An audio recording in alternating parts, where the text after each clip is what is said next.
अल्हम्दुलिल्लाह नहमदुहु व नस्तईनुहु व नस्तगफिरुह व नऊज़ु बिल्लाहि मिन शुरूरि अनफुसिना व मिन सय्यिआति अअमालिना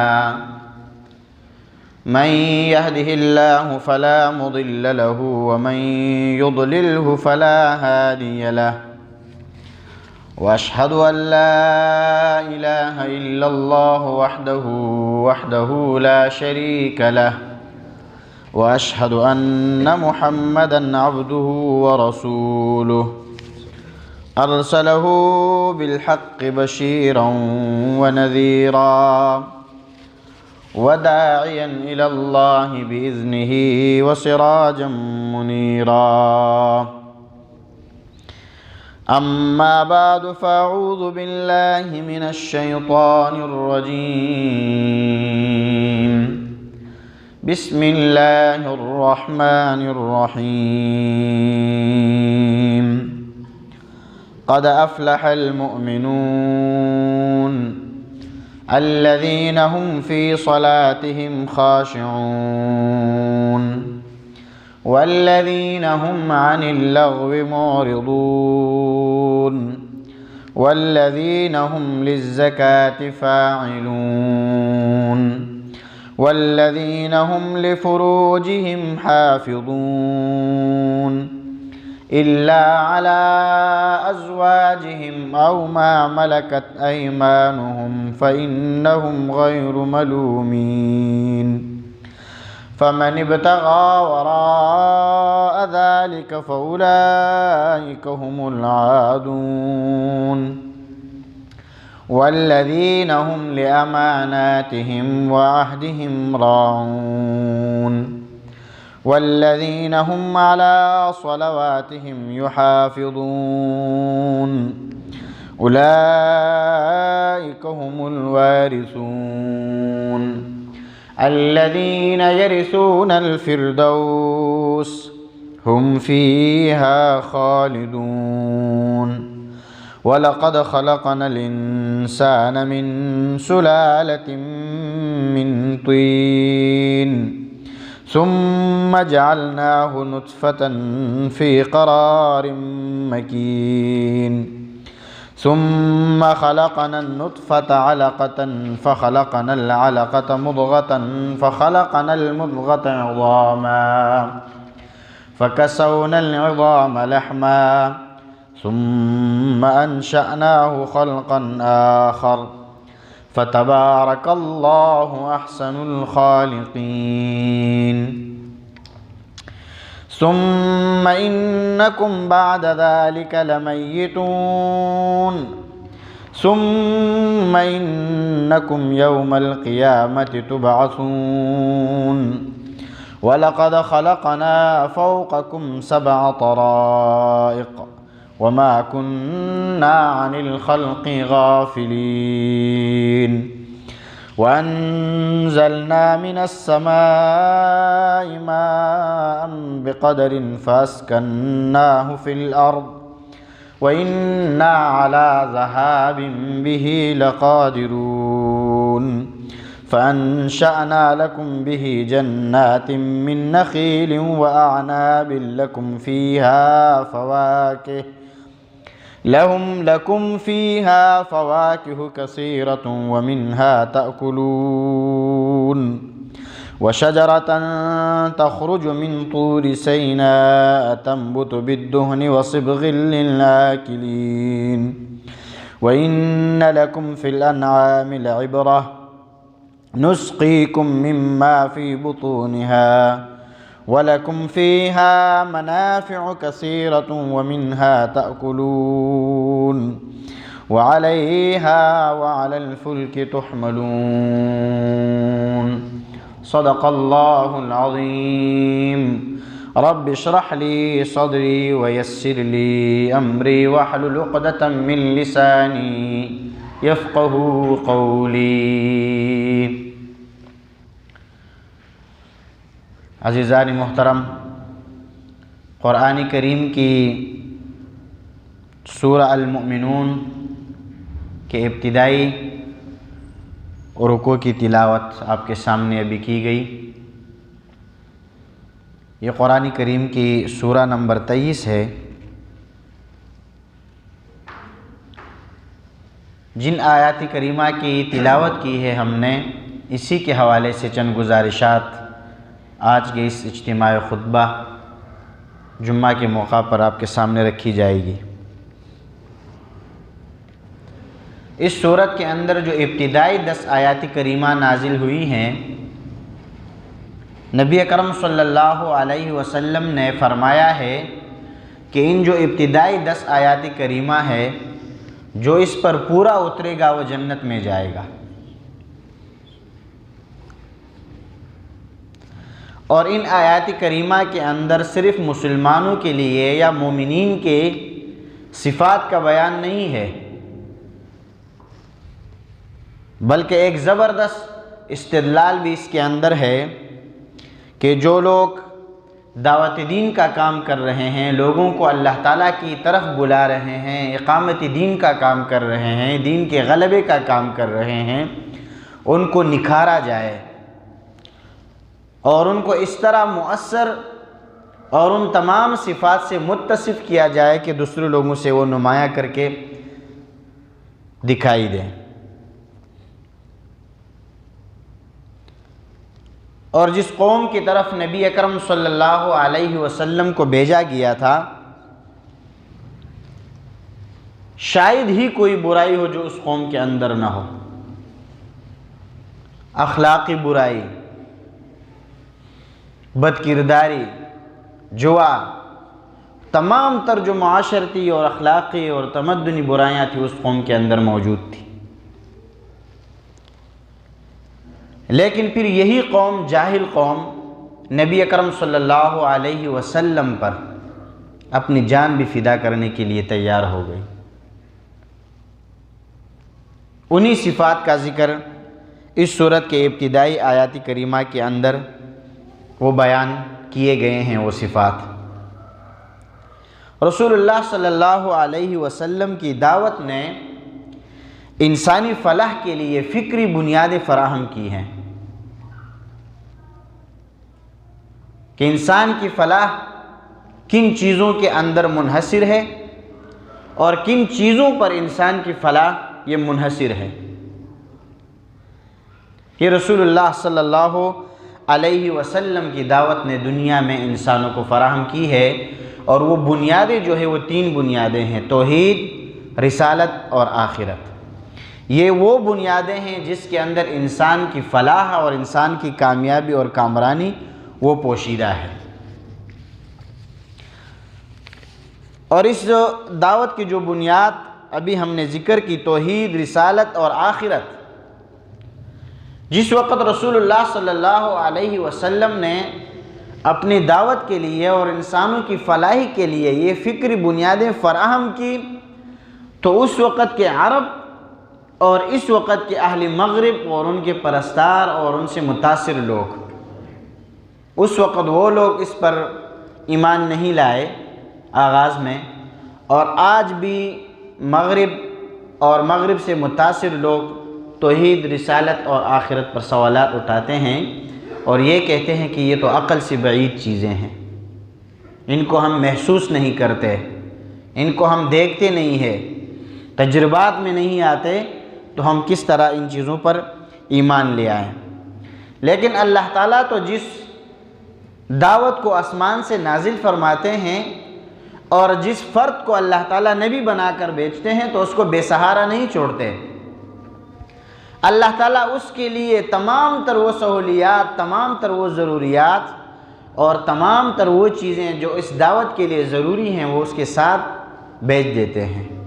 इसलिए अल्लाह ताला ने इसी दावत के लिए और जो सिफ़ात का आगे अभी बयान होगा और लोगों के एतराज़ात का क़ब्ल अज़ वक़्त उनको जवाब दे दिया, अक़ली दलाइल और नक़ली दलाइल। इसी सूरत के अंदर अल्लाह ताला ने इंसान की तख्लीक़ को इंसान के सामने मिसाल के तौर पर पेश किया कि अगर आपकी ज़हन ये नहीं मानते कि एक आदमी पर वही नाजिल हो सकती है, तो फिर ये किस तरह आपकी ज़हन मानती है कि एक आदमी इंसान की सूरत में पैदा होकर आपके सामने मौजूद होता है। इंसान के अपने नफ्स से भी और फिर आफाकी मिसालें अल्लाह ताला ने इसी सूरह के अंदर बयान कर दी। आसमान से बारिशें होती है, ये चौपाए हैं जिनमें हम खाते भी हैं, पीते भी हैं, दूध भी पीते हैं, उस पर सवार भी होते हैं। ये सारे मिसालें अल्लाह ताला ने उस वक़्त बयान करके इंसान को लाजवाब कर दिया, और अक़ल वाला और शऊर वाला इंसान इस बात पर मजबूर हो गया कि इस दावत को तस्लीम किए बग़ैर इंसान की फ़लाह और कामयाबी और कामरानी वो मुमकिन नहीं है। और वही दावत जो है वो तौहीद, रिसालत और आखिरत है। अब अगर कोई इंसान इन तमाम दलाइल के बाद भी तौहीद, रिसालत और आखिरत पर ईमान नहीं ले आता, तो इसी इंसान के अक़ल पर मातम ही किया जा सकता है कि अल्लाह ताला की तरफ से इंसानी जहन के मुताबिक अक़ली दलाइल पेश किए गए, उसके बावजूद ये देखता है और उसको महसूस भी करता है, फिर भी ये नहीं मानता, तो फिर इस इंसान के शऊर पर और अक़ल पर मातम ही किया जा सकता है। जो अगली आयतें में हम पढ़ेंगे आज के इस खुतबे जुम्मा में, उसके अंदर ये बताया गया है कि फ़लाह और कामयाबी का तस्वर क्या है। जो सक्सेस हम कहते हैं, कामयाबी किसको कहते हैं, इसकी कंसेप्ट क्या है। माल व मता, जाह व जलाल, ख़दम व हशम, कि इंसान के पास बहुत सारे नौकर चाकर हों, ग़ुलाम हो, माल व दौलत हो, फरावानी हो, ऐश व इशरत हो, यही फलाही और कामयाबी और कामरानी का तस्वर है, या कोई और तस्वर है कामयाबी और कामरानी का। इस सूरत के अंदर आगाज़ में ये बताया गया है कि मोमिन कामयाब हैं, यकीनन फ़लाह पाई उन लोगों ने जो ईमान ले आए।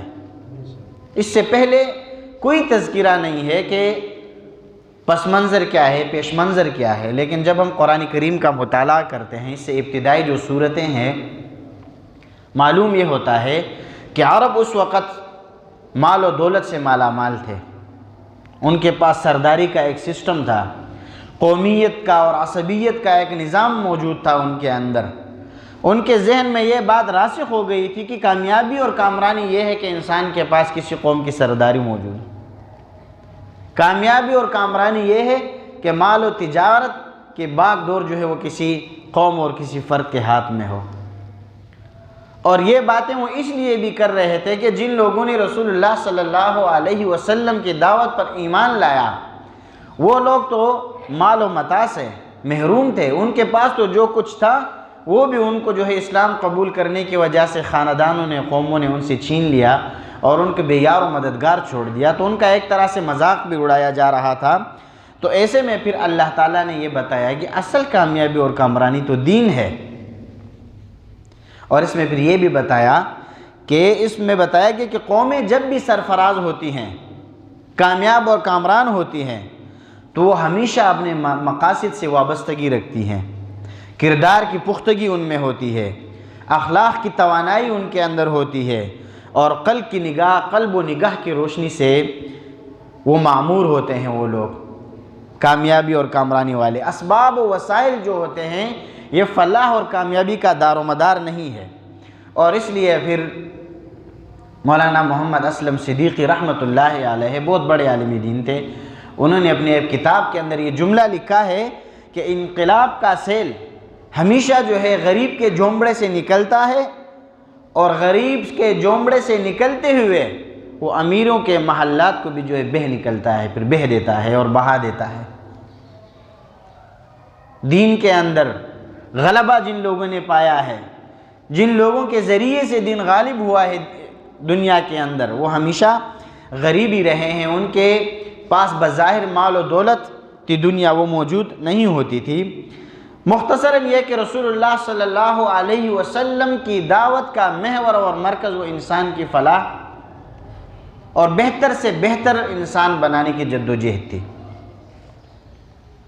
और हम ये भी समझते हैं कि जो दावत और जो पैगाम बेहतर से बेहतर इंसान बना सकती है, जिसके नतीजे में बेहतर से बेहतर सोसाइटी वजूद में आ सकती है, तो हम गवाही देंगे कि ये बेहतरीन दावत है, ये बरहक दावत है और ये सही दावत है। और जो दावत बेहतर से बेहतर इंसान नहीं बना देती, जो दावत इंसान की इस्लाह नहीं कर पाती, उस दावत के बारे में हम गवाही नहीं दे सकते। और दुनिया के अंदर ज़िंदगी गुजारने के जो मयारात हैं, जो आजकल मारूफ़ हैं, लाइफ स्टाइल हैं लोगों के, मुख्तलिफ़ मयारात हैं, एक मेयार अभी मैंने ज़िक्र किया, अरबों का मेयार था कि जिसके पास कौम की सरदारी हो, जिसके हाथ में जो है तिजारत की बागडोर हो, जिसके हाथ में माल और दौलत हो, जिसके पास औलाद हो, बड़ा ख़ानदान हो, बड़ी कौम से ताल्लुक़ रखता हो। एक तस्वर और लाइफ स्टाइल ज़िंदगी का ये है। और हमारे दौर में लाइफ स्टाइल ये है कि इंसान के पास माल व मता हो, अपना घर हो, बंगला हो, कारोबार हो, जॉब हो, चाहे उसका दीनी पस मंज़र कुछ भी हो, ये कोई मेयार ही नहीं है। अगर हमने रिश्ते इस्तेवार करने हैं तो सबसे पहले हमने ये देखना है कि बच्चा क्या का करता है। जिस घराने से लड़की को ब्याह लेते हैं वो क्या करती है, दुनिया के तालीमी निज़ाम के अंदर उनके पास कितनी डिग्रियां हैं। ये हमारा लाइफ स्टाइल है, ज़िंदगी गुजारने के मेयारात हैं। और एक मेयार जो है वो दीन ने बताया है, अभी आगे जाकर उस मेयार को मुख्तसरन हम बताएंगे। कुरान करीम की बहुत ज़्यादा तफसीर करने की ज़रूरत नहीं होती। कुरान करीम को जब हम यकसुई के साथ पढ़ते हैं और सुनते हैं, ये ख़ुद बता देता है कि कुरान करीम के अंदर अल्लाह ताला ने क्या क्या हिदायत हमारे लिए रखी है। इसलिए मौलाना सैयद अबुल आला मौदूदी रहमतुल्लाहि अलैहि अपनी जवानी की उम्र में बर्र-ए-सग़ीर पाक व हिंद के अंदर वो पहला नौजवान था जिसने मुसलमानों को ये बता दिया कि जिहाद क्या होता है और दहशतगर्दी क्या होती है, अमन क्या होता है और बेअमनी क्या होती है, ख़राबी क्या होती है और अमन क्या होता है। अल जिहाद फिल इस्लाम एक किताब उसने 23 साल की उम्र में वो किताब लिखी है। 27 साल का नौजवान है और लोगों को एक पैगाम दिया। मैं उसका तज़किरा मुख्तसरन कर रहा हूँ। हज़ारों किताबें उनके ऊपर लोगों ने लिखी है, उनकी किताबें पढ़कर हज़ारों लोग इस्लाम के अंदर आए हैं। उन्होंने एक बात कही, बहुत वसी मुताला था उनका, बहुत वसी स्टडी थी उनकी, मालूमात के ज़ख़ायर उनके पास मौजूद थे। लेकिन वो ख़ुद कहते हैं कि जब इन तमाम मुतालों के बाद इत्मीनान नहीं था और जब मैंने कुरान करीम खोल कर पढ़ लिया तो फिर मुझे मालूम हुआ कि शाह कलीद तो कुरान करीम है, ख़ज़ानों की चाबी ये तो कुरान करीम है। और इसके बाद कल रात में पढ़ रहा था, उनके बारे में किसी ने एक किताब लिखी है कि मौलाना मौदूदी रहमतुल्लाहि अलैहि के पास जब कोई मसला आता था तो सबसे पहले आप कुरान करीम की तरफ रुजू करते थे। और फिर ये भी लिखा है कि एक लफ्ज़ ढूंढने के लिए 15-15, 16-16 दिन वो कोई और काम नहीं करते थे, वो लफ्ज़ जो है वो तलाश करने के लिए वो लगे रहते थे। ये कुरान, ये फलाही का जो तस्वर उनके जहन में आ गया था कि असल कामयाबी और कामरानी तो अल्लाह ताला की इताअत में है, अल्लाह ताला की फरमाबरदारी में है, अल्लाह ताला की इबादत में है, अल्लाह के सामने सर झुकाने में असल कामयाबी है। तो जिन लोगों ने ये मज़ा चखा है एक मरतबा, वो ज़िंदगी के अंदर उनका नाम रोशन है, फिर तारीख़ उनको याद रखती है। और अल्लाह ताला ने हर सदी के अंदर ऐसे लोग वो पैदा फरमाए हैं। अभी जिन आयात करीमा की तिलावत की है, मुख्तसरन इन आयात करीमा में फलाही और कामयाबी के कुछ उसूल बताए गए हैं। 5 से 6 उसूल हैं कि मोमिन वो कामयाब हैं, क्यों कामयाब हैं। इसके बाद तस्वुरात वो बताए जाते हैं, वो ये है क़द अफ़लहल मुमिनून, और फलाह पाई ईमान वालों ने, अल्लज़ीना हुम फ़ी सलातिहिम ख़ाशिऊन, जो अपनी नमाज़ों के अंदर खुशू इख्तियार करते हैं। नमाज के अंदर खुशू ये मोमिन की और अहले ईमान की पहली सिफत है। नमाज तो वो पढ़ेंगे लेकिन सिफत ये है कि वो खुशू के साथ पढ़ेंगे। खुशू तज़ल्लुल को कहते हैं, आजिज़ी को कहते हैं, इनकिसारी को कहते हैं। और खुशू पैदा करने के फिर आदाब हैं बहुत सारे। वक़्त की क़िल्लत है, इस वजह से सारी चीज़ों का इहाता नहीं किया जा सकता। अहादीस के अंदर इसका फिर आदाब बयान किए गए हैं कि नमाज के अंदर खुशू किस तरह पैदा होती है। आदाब यह है कि जब हम नेत बांध लेते हैं, हम दाएं बाएं नहीं देखते, ऊपर नीचे नहीं देखते, कपड़ों के साथ नहीं खेलते, दाढ़ी के साथ नहीं खेलते, तवज्जो के साथ हम नमाज वो पढ़ लेते हैं, यही खुशू है। और हज़रत हसन रज़ी अल्लाह तआला अन्हु के बारे में आता है कि एक मरतबा आप वज़ू कर रहे थे, बल्कि जब आप वज़ू कर रहे होते थे तो उनकी रंगत जो है वो तब्दील हो जाती थी। किसी ने उनसे पूछा कि चेहरे पर ये जर्दी वज़ू के दौरान क्यों आती है, तो आप कहते थे कि अभी अल्लाह ताला से मुलाकात के लिए तैयारी हो रही है नमाज की, तो वो खौफ जो है वो मेरे ऊपर तारी हो जाता है। उनकी ये कैफियत होती थी। और अल्लाह के नबी सल्लल्लाहु अलैहि वसल्लम ने भी ये फरमाया है कि खुशू और खुजू जो है नमाज के अंदर। एक मरतबा एक आदमी आए, वो मस्जिद में नमाज़ पढ़ रहे थे, नमाज के दौरान कपड़ों के साथ खेल रहे थे। जब उसने नमाज़ पढ़ी तो आप सल्लल्लाहु अलैहि वसल्लम ने फरमाया कि ये नमाज नहीं हुई है, दोबारा जो है नमाज का उन्होंने इआदा करवाया उनसे। तो नमाज के आदाब का ख्याल रखने के साथ, तमाम जो सुनन हैं, मुस्तहब्बात हैं, उसका ख्याल रखने के साथ नमाज के अंदर जब हम नमाज पढ़ें तो हमारी कैफियत ये हो कि अल्लाह ताला हमें देख रहा है, और अगर ये कैफियत ना हो तो कम अज़ कम ये कैफियत हमारी हो कि हम अल्लाह को देख रहे हैं या अल्लाह हमें देख रहा है। इन दो कैफियत में से एक कैफियत वो हमारे ऊपर वो तारी हो। और इसके बाद दूसरी सिफत जो मोमिनीन की बताई गई है, वल्लज़ीना हुम अनिल लग़्वी मुअरिदून, जो फज़ुलियात और लग़वियात से अपने आप को बचाए रखते हैं।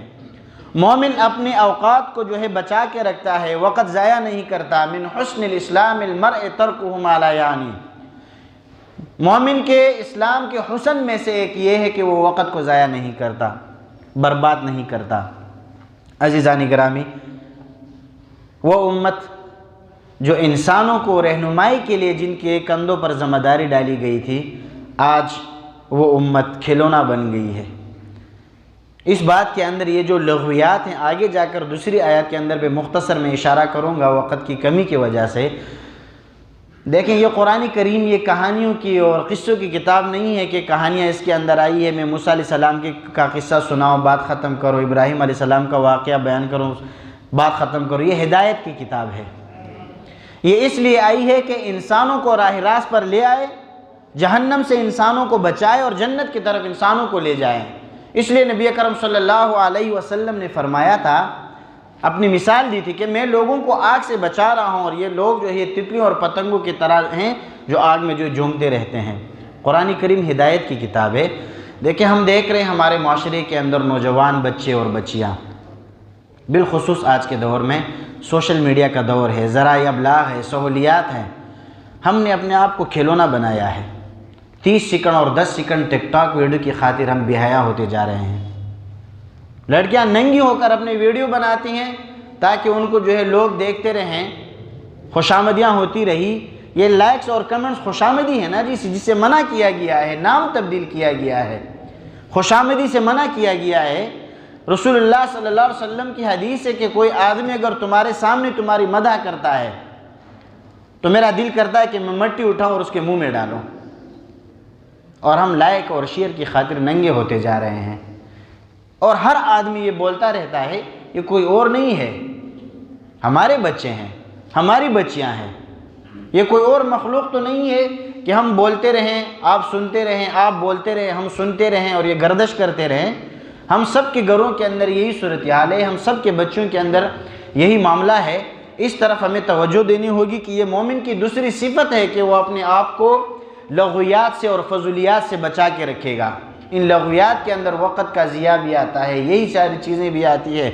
और शैतान ने तो कहा था ना, जिस वक़्त उनको जन्नत से निकाला जा रहा था तो उन्होंने कहा कि मैं इंसान के अंदर जो है रगों के अंदर खून की तरह मैं दौड़ूंगा, आगे से उन पे हमला करूंगा, पीछे से हमला करूंगा, दाएं से हमला करूंगा, बाएं से हमला करूंगा, ऊपर और नीचे से मैं इंसान पर हमला करूंगा।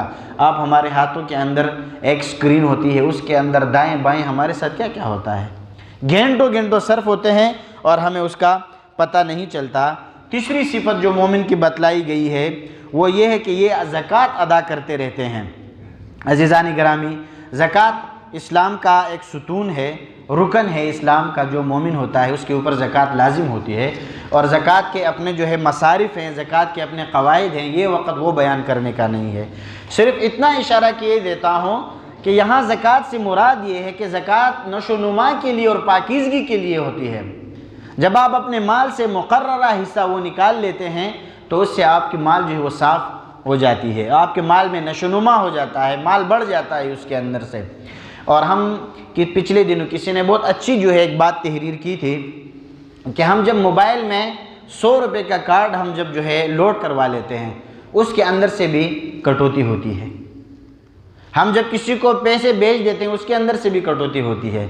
बल्कि उन्होंने एक खूबसूरत मिसाल दी थी कि हम अगर 400 रुपये में एक मुर्गी जो है वो ख़रीद लेते हैं, उसको ज़बह कर लेते हैं, फिर साफ़ सुथरा कर लेते हैं, तो उसमें से 200 रुपये का गोश्त रह जाता है। जो उसके पेट के अंदर जो गंदगी होती है वो सारी चीज़ें भी तो हम ख़रीद लेते हैं, लेकिन इसको खाते तो नहीं है, हम इसको फेंक देते हैं और थोड़ा सा जो बच जाता है वही खा लेते हैं। लेकिन कभी हम इस पर परेशान नहीं हुए हैं कि हमने 400 रुपये की एक चीज़ ली थी और 200 रुपये का खा लिया, 250 का ज़ाया हो गया। लेकिन ज़कात अदा करते हुए 100 रुपये के अंदर 2.5 रुपये होती है, हम उस पर परेशान हो जाते हैं। 40 रुपये के अंदर 1 रुपया होता है, हम परेशान होते हैं। तो ज़कात अदा करना ये मोमिनों की दूसरी सिफत है। और इसके अंदर एक बात ये भी है, सिर्फ ज़कात नहीं, इन्फाक फ़ी सबीलिल्लाह, अपनी इस्तेदाद के मुताबिक अल्लाह ताला की राह में ख़र्च करना। अपने इस्तेदाद के मुताबिक मुख्तलिफ जो फ़ंड्स लोग कायम करते हैं, फलाही इदारे हैं, मसाजिद हैं, उनके साथ ताउन करना, ये मोमिनों की सिफ़ात में से एक और सिफ़त है। उसके बाद जो दूसरी सिफ़त बताई गई है, वल्लज़ीन हुम लिफ़ुरूजिहिम हाफ़िज़ून, और मोमिनों की अगली सिफ़त यह है कि वो अपनी शर्मगाहों की हिफाजत करते हैं। अज़ीज़ानी मोहतरम, इस्लाम ने इंसान के ख्वाहिशात पर पाबंदी नहीं लगाई है। इस्लाम ने इंसान की ख्वाहिशात को एक रुख दिया है। इस्लाम रहबानियत का दीन नहीं है कि ख्वाहिशात पर पाबंदी लगाएं। इस्लाम ये कहता है कि इस्लाम का हुक्म ये है कि जब बच्चा और बच्चे बालिग हो जाए तो उनकी शादी करवाएं, निकाह करवाएं। और फिर 2 ही तरीक़े बताए हैं इस्लाम ने, एक निकाह का तरीक़ा है और दूसरा जो है उस वक़्त जब इस्लामी क़ानून था और जिहादें होती थी, इस्लामी हुक्मरानी होती थी, उसके अंदर क़ैदियों के साथ एक ऑप्शन ये था कि जो लोग क़ैदी बनाकर लाए जाते थे उनमें से जो औरतें होती थी जिनको कनीज़ बनाया जाता था, बग़ैर निकाह के साथ जिसकी मिल्कियत में वो आती थी वो उसके साथ अपनी जिनसी ख्वाहिश जो है वो पूरी कर सकता था। इस्लाम का हुक्म था। ये भी इस्लाम का इब्तिदाई हुक्म नहीं है। ये हुक्म भी इस्लाम ने इसलिए दिया था कि जब कुफ़ार वो मुसलमानों को क़ैदी बनाकर ले जाते थे और उनका तबादला नहीं करते थे, इस्लाम ने अपने मुसलमान क़ैदियों को चढ़ाने के लिए फिर रद्द-ए-अमल के तौर पर यह किया कि अगर वो नहीं देते तो फिर हम जो है जिन लोगों को क़ैदी बनाकर लाएंगे उनके साथ ये सलूक होगा। अब पाबंदी है वो कानून, इस्लाम ने उसकी इजाज़त दी है कि जब मुल्की कानून बने, इंटरनेशनल लॉ बने, उसके अंदर अगर इस चीज़ पर पाबंदी लगाई जाए, इस्लाम ने उसकी इजाज़त दी है। तो इस वक्त सिर्फ़ एक ही चीज़ हमारे पास बची है, वो है निकाह। निकाह के ज़रिए से हम अपनी ख्वाहिशात की तकमील नहीं होती, ईमान की तकमील होती है। इंसान पाकदामन हो जाता है, इफ़्फ़त के अंदर आ जाता है। और हम देख लेते हैं, अभी हालिया वाक़या है, मैं पहले ज़िक्र कर चुका हूँ कि कुरान कहानियों की किताब है नहीं कि हम कहानियाँ सुनाएं और बात ख़त्म करें। ये हम सब की इस्लाह के लिए है, हमारे तज़किये के लिए है, हमारी तरबियत के लिए है। हालिया दिनों में ही एक हमारी जो है इसी सोसाइटी की एक बच्ची है, उसके साथ मामला हो गया। हॉस्पिटल के अंदर जो है नाजायज़ ताल्लुकात कायम किया गया था, उसके नतीजे के अंदर भी जो है उसका हमल ठहरता है। उसको फिर जो है वो साथी उसके दोस्त होते हैं, वो हॉस्पिटल ले जाते हैं अबॉर्शन करने के लिए, उनकी डेथ हो जाती है वहाँ पर। मैं साथियों से ये कह रहा था और आज आप साथियों से कह रहा हूँ, ये तो एक वाक़या है जो सोशल मीडिया के ज़रिए से हमारे सामने आ गया है। ऐसे कितने अबॉर्शंस होते हैं जिसका हमें पता नहीं होता है। ये लोग कौन होते हैं? हमारे भाई होते हैं, हमारे बहनें होते हैं, हमारे बेटे होते हैं, हमारी बेटियाँ होती है। हमें इस चीज़ के इससे आंखें नहीं चुरानी होगी, हमें अपनी शर्मगाहों की हिफाजत करनी होगी। और मैं आपको एक बात बताऊं, नबी अकरम सल्लल्लाहु अलैहि वसल्लम के हदीस का मफ़हूम है। आप सल्लल्लाहु अलैहि वसल्लम ने फरमाया, कोई शख्स मुझे औरिया हालत में देखे, यानी बेलिबास मुझे देखें, कोई आदमी अगर मेरे सतर को देखें तो इससे मुझे ये पसंद है कि मुझे आसमान से गिराया जाए और मेरे जिस्म के टुकड़े टुकड़े हो जाए। ये बात मुझे ज़्यादा पसंद है इससे कि कोई आदमी मेरे शर्मगाह की तरफ देखे। अज़ीज़ानी करामी, मर्द की जो है शर्मगाह के अपने हदूद हैं, औरतों के शर्मगाहों के अपने हदूद हैं। अल्लाह की कसम, शर्म व हया उड़ गया है माशरे से। सोशल मीडिया के ज़रिए से हम देखते हैं, मैं बार बार इस चीज़ का तज़किरा इसलिए कर रहा हूँ, इससे कौन महफूज है? हमारे यहाँ अगर 22 ग्रेड का अफसर है और अगर कोई रेडिबान है, दोनों के पास एक ही तरह की सहूलत मौजूद है, दोनों एक ही तरह से जो है दुनिया से बाखबर हो रहे हैं। हर एक आदमी के पास जेब में शैतान की सूरत में एक चीज़ मौजूद है। हम ये नहीं कह रहे कि साइंस और टेक्नोलॉजी और जदीद ज़राए इब्लाग को इस्तेमाल न किया जाए, गुजारिश ये है कि उसके इस्तेमाल के गुर सीखे जाए, अपने घरों को महफूज किया जाए, हया और पर्दे के कल्चर को आम किया जाए, इस्लामी लिबास और इस्लामी कल्चर को फ़रूग़ दिया जाए। इसलिए अल्लाह के नबी सल्लल्लाहु अलैहि वसल्लम पर जो वही नाजिल की गई है उसका हुक्म यह है कि फ़मन इब्तग़ा वराअ ज़ालिका फ़उलाइका हुमुल आदून, और जो लोग जो क़वानीन अल्लाह ने बतलाए हैं इसके अलावा कोई चीज़ अगर तलाश कर लेते हैं तो वो ज़्यादती करने वाले हैं, और ज़्यादती करने वालों की अल्लाह ताला ने जहन्नम बनाया है। हम सुबह के वक़्त यहाँ दरस हदीस करते हैं, उसके अंदर हम फ़ज़ाइल का बार बार ज़िक्र करते हैं। कल ही रात को एक किताब में पढ़ रहा था, मौलाना सैयद अबुल आला मौदूदी रहमतुल्लाहि अलैहि के बारे में है। उन्होंने ये बात करके फिर बात ख़त्म करेंगे।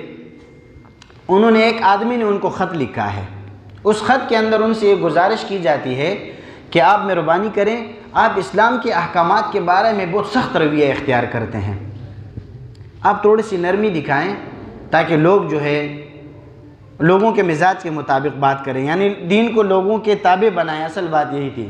तो फिर उन्होंने ख़त के जवाब में लिखा है कि मेरे पेश नज़र ये है ही नहीं कि मैं लोगों को राज़ी करूँ, मेरे तो अपनी ज़िंदगी का मकसद ये बनाया है कि मैं अल्लाह ताला को राज़ी करूँ।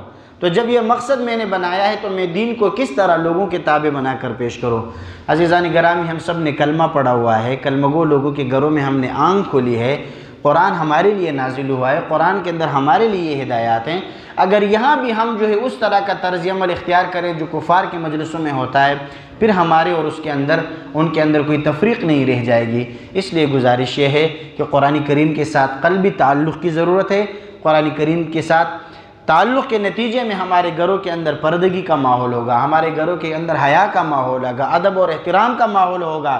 ये कुरान करीम से दूरी का नतीजा है कि वालिदैन को पता नहीं होता और बच्चे जो हैं उनके बग़ैर शादी के हमल भी ठहरते हैं। वालिदैन को पता ही नहीं होता, शादियां भी हो जाती है। और फिर हमारा मुल्क की निज़ाम ही ऐसा है कि उन्होंने गुनाहों के लिए आसानियां पैदा की है। कोई किसी से नहीं पूछ सकता कि इस लड़के का लड़की के साथ क्या ताल्लुक़ है या लड़की का लड़के के साथ क्या ताल्लुक़ है। अगर आप ये पूछते हैं फिर आप मुलज़िम हैं। ऐसे क़वानीन के अंदर फिर ये हमारी अपनी ज़िम्मेदारी बनती है, सोसाइटी के अंदर, पड़ोसियों के अंदर, रिश्तों के अंदर हया के कल्चर को फ़रोग़ दिया जाए। और इसके साथ साथ आखिरी बात यह है कि मुसलमान जो हैं वो एक जिस्म के मानंद हैं। अगर एक मुसलमान को तकलीफ़ पहुंचती है किसी आँख में, तो इस आँख की तकलीफ़ की वजह से उसके जो है पाँव में भी तकलीफ़ होती है, और अगर उसके पाँव में तकलीफ़ होती है तो आंसू उसके आँख से बहते हैं। आज कश्मीर के अंदर हमारे लाखों मुसलमान मज़लूम और मक़हूर हैं, जुल्म किया जा रहा है। लड़कियों के साथ वहाँ ऐसी ऐसी कहानियाँ हैं, नाकाबिल बयान कहानियाँ। लेकिन हम सब हैं खामोशी के साथ हाथ पे हाथ धरे रह के हम सिर्फ ये कर सकते हैं कि किसी जगह निकलें, चौराहे पे खड़े होकर उनके साथ इज़हार हमदर्दी करें। और ये इज़हार हमदर्दी का भी सिलसिला थोड़ी देर बाद, चंद अरसे बाद ये भी ख़त्म हो जाएगा। ये आखिरी बात के तौर पर हम सबको जो है अमानतों की हिफाजत का भी यहाँ ज़िक्र था कि अल्लाह ताला के हमने जवाब देना है। मुल्क के क़वानीन जिन लोगों के हाथों में है, जो कश्मीर का सौदा किया है, जिन्होंने मुसलमानों के जो है खून का सौदा किया है, अगर हम उन लोगों को सपोर्ट करते हैं, उन लोगों के पुश्तेबान हैं, उन लोगों के मददगार हैं, रोज़ क़यामत हमारा हशर भी उन्हीं लोगों के साथ होगा। मज़ीद हमें जो है इन लोगों के धोखे में नहीं आना चाहिए जिन्होंने मुल्क को बेचा है, मुसलमानों को बेचा है, कश्मीर का सौदा किया है। हमेशा ऐसे लोगों के साथ ताल्लुक़ रखा जाए जिनको बेशक दुनिया में गलबा न मिले, लेकिन जिनके साथ ताल्लुक़ रखने की बुनियाद पर आप रोज़ क़यामत अपने आप को फलाही और कामयाबी के मैदान में पाएँ। ऐसे लोगों के साथ अपने ताल्लुक़ात इस्तिवार किए जाएँ। जो कुछ कहा गया अल्लाह ताला इस पर अमल करने की तौफ़ीक़ अता फ़रमाएँ। अक़ूलु क़ौली हाज़ा अस्तग़फ़िरुल्लाह ली व लकुम व लिसाइरिल मुस्लिमीन। सुन्नतें पढ़ ली।